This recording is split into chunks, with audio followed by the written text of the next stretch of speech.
Konya Kala Wahhabi Harris Delik. Assalamualaikum warahmatullahi wabarakatuh. Kembali bersama saya Zulkarnain El-Maduri. Alhamdulillah, fa inna ahsanal kalami kalamullah wa khairal huda huda Muhammad sallallahu alaihi wasallam wa syarrul umuri muhdatsatuha. Ini saya ingin mengangkat Ustadz Zaka ya, Gus Zaka ini orang Madura ya, saudara saya sendiri ya. Madura Brothers of Madura. Ya, berbicara tentang dua hal saya itu Gus Zaka itu, berkaitan dengan Gus Zaka, yaitu berkaitan dengan Maulid, telaah Gus Zaka terhadap Wahabi itu ya, yang kadang-kadang tidak berjalan di atas penelitian, tapi ya ratalah kalau di kalangan anti Wahabi tidak ilmiah sebenarnya mereka ini di dalam mengkritisi Wahabi, tidak ilmiah sama sekali gitu. Kalau saya melihat tanggapan-tanggapan mereka itu membabi buta dan biasanya dibumbui dengan kalimat-kalimat melecehkan. Akhirnya seperti itu, umum tuh Zaka, Sani, Oye gitu ya. Wah, pokoknya rata-rata lah dari kelompok anti Wahabi itu sok kadang-kadang ya, sok paham, saya ini ahli sudah gitu. Gini lagi berkaitan dengan yang pertama dengan Zainal Abidin. Gus Zaka ini apa? Konsentrasi ingin menyalahkan orang lain. Di saat kelompoknya itu konsentrasi menyalahkan Wahabi gitu. Tahu bahwa menyalahkan Wahabi ini adalah sebuah proyek. Menyalahkan Wahabi adalah sebuah proyek yang menjadi dilakukan secara marketing gitu, oleh kelompok-kelompok anti Wahabi. Dilakukan secara marketing, ada pemasaran. Selain di dalamnya tersirat yang dikenal dengan Wahabifobia, ditanamkan berbagai macam gambaran jelek tentang Wahabi. Itu kalau kita lihat dari Ustadz Zaka ya, dari Ustadz Zaka digambarkan secara jelek semua apa yang ada di Wahabi. Ini proyek namanya, proyek besar, bukan ilmu. Kalau saya melihat prakteknya Sani Oye mengkritisi Wahabi, tokoh-tokoh Wahabi, wong dia itu tidak ngerti apa-apa tentang Wahabi. Istilah-istilah di kalangan Wahabi saja itu tidak pernah dipelajari gitu. Istilah-istilah seperti itu hanya mengambil cuplikan-cuplikan dan secara tidak tuntas ingin mengesankan nih jelek Wahabi nih gitu. Itu dilakukan sedemikian rupa oleh mereka untuk menggambarkan dan menjelek-jelekkan Wahabi. Mungkin dalam hal ini juga Zaka ya. Zaka ini pernah ngajak saya suatu saat pasti itu akan menerima tantangan Zaka itu. Tapi ya jangan ngabur lah, jangan ngawur maksud saya itu. Kalau berbicara itu yang konsisten itu. Mau berbicara salaf, oke, bicara salaf gitu, utuh gitu. Nanti begitu bicara salaf ke sana ke sini ke sana, itu saya paling nggak suka itu. Karena umumnya biasanya ngelantur kemana-mana, ngelindur tuh, seperti orang ngantuk saja gitu. Itu yang saya lihat berbicara.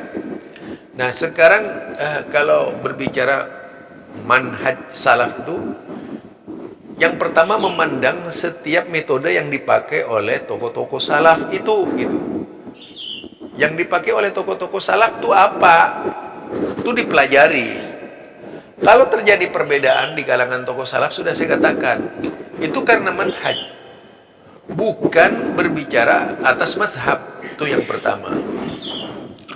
Kemudian mengenai Gus Zaka juga yang mengatakan Zainal Abidin misalnya. Ini soal Zainal Abidin ya. Yang dikatakan selalu berusaha mendistorsi ajarannya mereka itu. Artinya apa? Gus Zaka ini lupa kalau kemudian Zainal Abidin digambarkan seperti itu. Zainal Abidin, lah buktinya dia masih bisa berbicara di lembaga NU misalnya ya, diundang oleh PBNU dan sebagainya. Itu artinya beliau itu sangat dihormati oleh NU gitu ya, pengetahuannya. Dan tentu saja ketika dia membuka, ya dalam membuka, tanda petik membuka kebiasaan-kebiasaan di NU itu biasa-biasa saja bagi dia. Dia tidak menjelek-jelekkan, itu kenyataan yang dibicarakan. Seperti saya punya pengalaman misalnya. Lah kan saya bisa harus berbicara pengalaman saya sewaktu di NU, kan begitu. Nah itu jadi apa yang disampaikan oleh Zainal Abidin itu juga tidak bisa kemudian ini merendahkan ini. Tak usah membayangkan begitulah. Kemudian Anda ingin menyalahkan Zainal Abidin.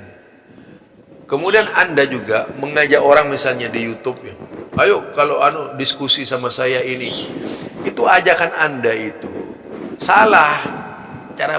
Cara seperti itu yang ditempuh oleh Anda itu salah, Zaka. Salahnya tadi itu Anda kan tahu adab. Itu kan.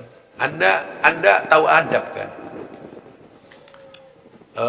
Coba adabnya itu dipakai. Jangan selalu berbicara Wahabi, Wahabi, Wahabi. Karena Anda tidak tuntas di dalam memahami itu semuanya itu. Hanya karena masih kualitas mudanya itu ada. Energik orang muda itu bicara. Tetapi biasanya sering lepas kontrol. Itu ya. Sering lepas kontrol. Itu kalau orang muda. Itu rata, Zaka. Saya itu hampir setiap malam itu diteror itu loh oleh kelompok antum itu. Dari kalangan habaib, mereka itu biasanya satu grup WhatsApp mau video call itu ingin ngajak saya debat. Jadi yang mengikuti, yang mengundang saya itu, yang ingin mengundang saya itu, jadi seluruh jemaahnya itu di grup-grup anti Wahabi ya. Jadi sudah apa ya? Kalau saya lihat tuh arogan. Misalnya kala debat di WhatsApp itu, dia nggak terima, ngajak teman-temannya, dia video call saya gitu. Tapi saya nggak melayani. Buat apa saya melayani orang nggak tahu? Itu satu contoh yang saya perhatikan. Antum kan punya adab. Antum itu sudah biasa. Mungkin antum sudah hafal kitab ta'lim muta'allim. Tapi sayangnya mungkin antum ta'lim muta'allim itu hanya diamalkan oleh mazhab yang semazhab dengan antum. Dan tidak mau diamalkan di luar mazhab antum. Jadi adabnya itu dipakai. Adab. Nah, lah kalau memang ingin berdiskusi dengan baik itu, pasti semua orang itu mau. Tapi kalau ngoceh hanya ingin mempertontonkan ini saya hebat gitu. Kalau saya hanya mau berbicara seperti antum, saya selalu bisa, bahkan lebih dari antum kalau berbicara itu. Sekedar ngumpat-ngumpat misalnya tidak jelas gitu, ya terlalu bisa saya lah. Tapi kan tanpa ilmu. Agama itu ilmu. Ini enggak ngawur misalnya. Ketika menilai namanya Zainal Abidin ini harus melihat dari sudut pandangnya seperti apa dia. Dia kan orang yang punya latar belakang sama dengan saya itu. Latar belakang dari kaum adat ya. Taruh begitulah kaum adat gitu. Ya, itu aja gitu. Ajaran kaum adat.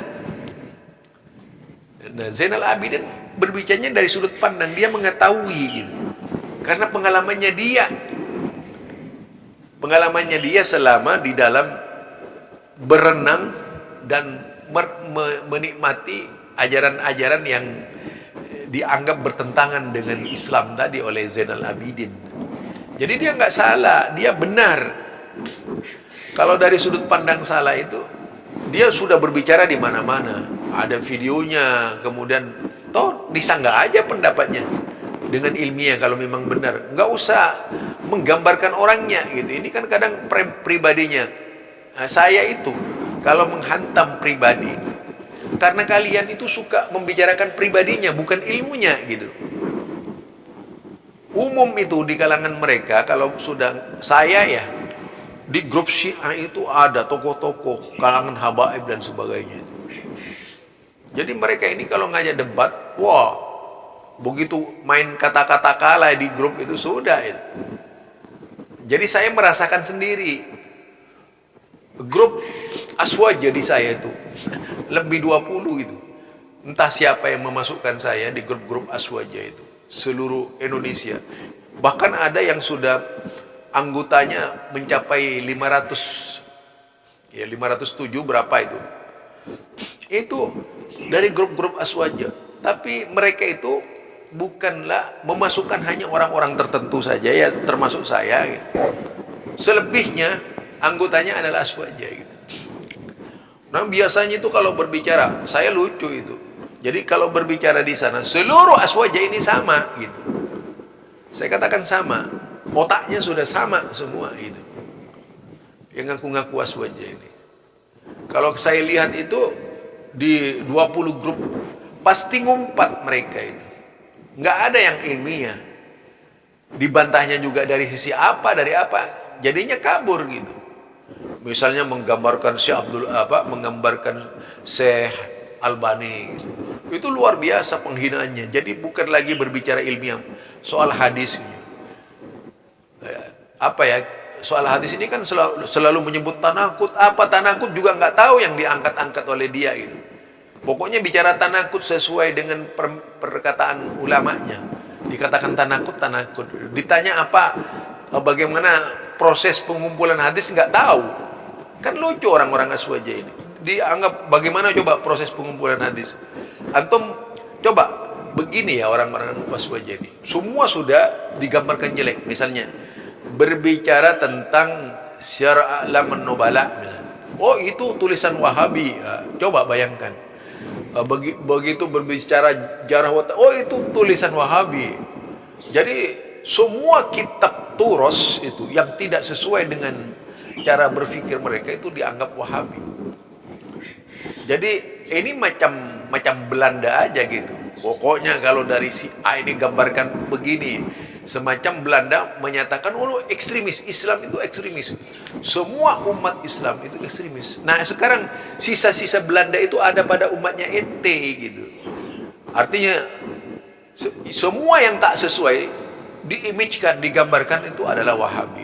Maksudnya orang tidak tahlilan Wahabi, orang orang tidak maulidan Wahabi, orang tidak zikir bersama Wahabi. Kelucuan-kelucuan seperti ini yang diciptakan oleh kelompok Anda gitu. Apa memang Anda itu sudah baca kitab yang mana seperti apa, itu juga diragukan. Jadi jangan ngabur begitulah kalau berbicara. Yang ilmiah dong. Buktikan bahwa itu memang ada di zaman Nabi, memang ada di zaman sahabat gitu. Bukan seenaknya menyimpulkan kalau sudah tidak bisa menjawab Wahabi gitu. Ini yang sering terjadi di kalangan umat Anda. Karena saya itu sampai sekarang tidak keluar dari grup-grup mereka. Begitu saya berbicara, wah sudah itu. Siap-siap keluar semua anggota grup untuk menanggapi saya. Yang tadinya cuma adem-adem 2, 1, 3 orang posting ini. Begitu saya muncul, wah keluar semuanya itu. Ingin menggarap saya. Nah begitu dilayani ngamuk-ngamuk mereka. Ketawa-ketawa, cengisan, posting itu gambar-gambar ya macam-macam ya digambarkan. Jelasnya kalau saya itu makanya saya itu dengan kelompok-kelompok Aswaja ini, aduh sudah tahu banget wataknya gitu ya. Dari caranya posting sudah menunjukkan ketidakilmuannya, dan postingannya sama. Dari 20 grup postingannya sama itu. Jadi apanya mau diajak debat sudah jelas begitu kok. Jadi tidak ada yang ilmiah, memang dicetak otaknya untuk berpikir seperti itu.